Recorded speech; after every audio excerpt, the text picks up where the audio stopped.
2005 tani jemi vitin 2010.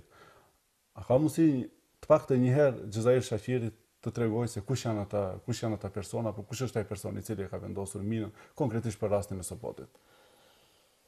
Po Nëse tha që i keni provat, dhe nëse e din gjitha personalitete që i përmend të politikës në Maqedoni dhe të faktorin ndërkombëtar, pse mos t'i tregoni?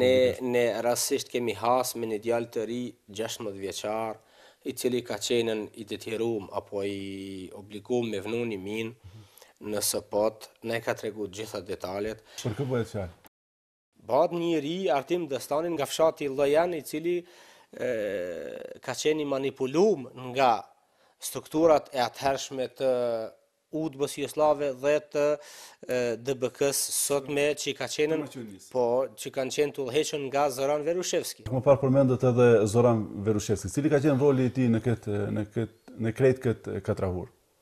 Po nëpërmjet zyrës Zoran Verushevskit, domethënë si ishte drejtori i DBK-s, janë mundu këto procese që plasën minën në provën e Korudhën e Kumanovës, domethënë afër fshatit Vaksinës, di bomba në Kumanov, di në Shkup, njëra afër një gjimnazit, shkollës mesme apo shkollës fillore, nuk di, po fati që ka plasë e bombë 5 minuta para se më lëshu nxënësit, po ka i vdekur një person. Mandej në plasin një minë tjetër për mi fshatin Llojan, ku sa më kujtohet më vra një ushtar i RM-s, ku Vlado Boçkosi ka qenë ministër.